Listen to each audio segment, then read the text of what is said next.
RMC, il est 6h44. Votre invité, Jean-Jacques Bourdin, Ivani Caillé, directrice de Renalou, une association de patients greffés ou en attente de greffe. Voilà, Renalou, Ivani Caillé, bonjour. On va parler des dons d'organes. Pourquoi? Parce que l'amendement est passé un peu inaperçu. Il a été voté dans la nuit de jeudi à vendredi, mais il y avait les départementales, donc on pensait politique. Et pourtant, voilà un sujet qui fait réagir de très nombreux auditeurs. Mathieu regarde, Mathieu, si vous avez Sur le d'ailleurs hashtag Bourdin des Direct. réactions, n'hésitez pas à les fournir et Ivani Caillé répondra. Le prélèvement d'organes pourrait devenir plus systématique. On va clairement expliquer les choses. Aujourd'hui, une personne décède. Si elle a indiqué qu'elle ne souhaitait pas que ses organes ou certains de ses organes soient prélevés, les médecins ne peuvent pas prélever. On est bien d'accord. Les médecins vont rechercher auprès de ses proches son éventuelle opposition exprimée de son vivant. Donc les proches vont être interrogés. Est-ce qu'il vous avait dit qu'il était contre? Voilà.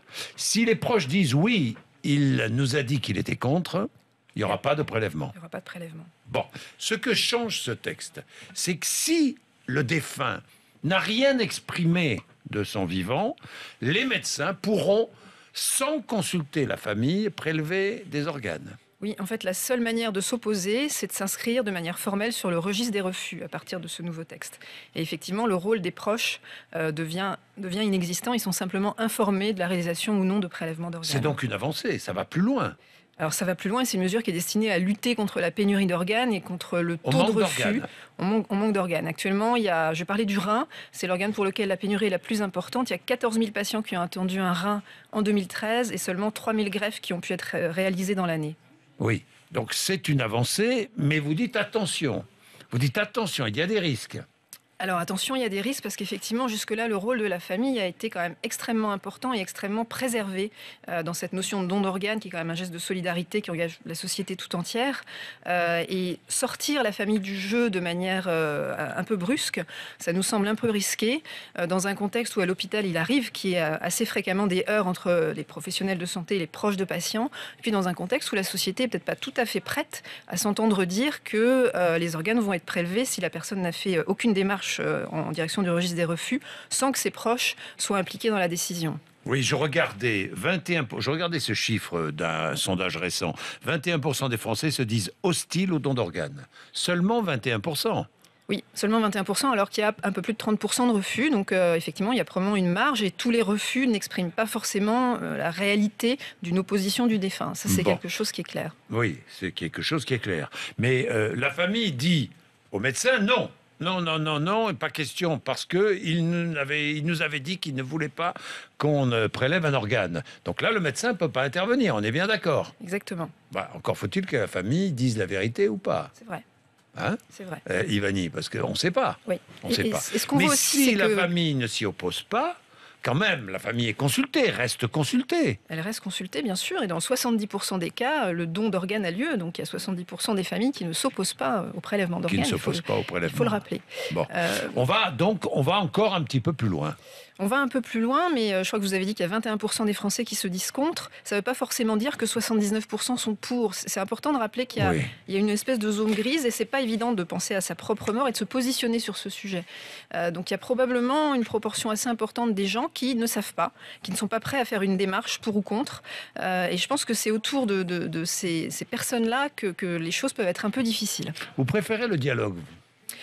Je préfère le dialogue. Alors moi personnellement, je suis pas du tout impliquée dans les activités de prélèvement, mais je connais des gens qui le sont, médecins, infirmières, qui pratiquent ça et qui insistent vraiment sur leur rôle d'accompagnement des familles dans une situation qui est toujours dramatique d'une mort soudaine et qui insistent sur le fait qu'il ne s'agit pas d'extorquer une décision de don, mais d'accompagner la famille pour qu'elle prenne cette décision en toute connaissance de cause et de manière totalement volontaire.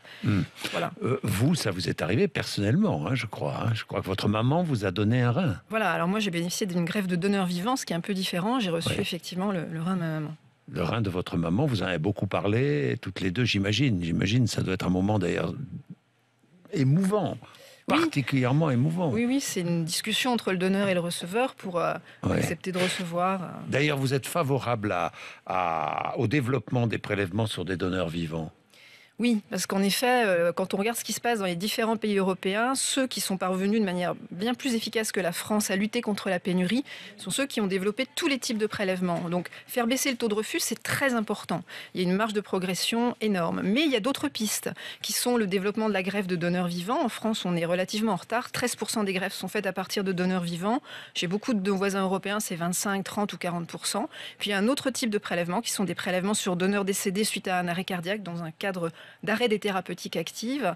En Hollande, en Angleterre, ça représente entre 25 et 30% des reins greffés. En France, on démarre juste. Il y a une équipe pilote qui va commencer ces prélèvements-là de manière imminente.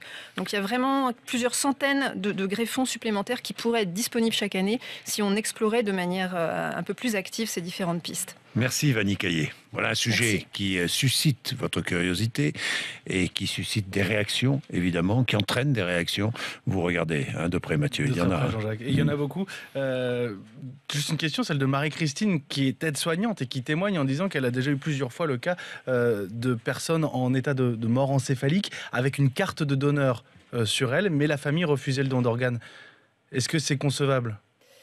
Alors, c'est une des situations qui semble effectivement assez choquante dans ce qui se passe actuellement en France. Il faut savoir que la carte de donneur n'a aucune valeur légale. C'est quand même important de le rappeler. Mais pour autant, c'est un signe fort de consentement. Quand on a ça dans son portefeuille, mais alors, ça a un sens. Si la famille dit non, Et le médecin ne pourra pas prélever. Je pense que les équipes de coordination refusent d'aller à l'encontre du désir des proches, qui dans cette situation qui est toujours dramatique peut être quand même quelque chose de très, très fort. Et la loi, là, ne va rien changer.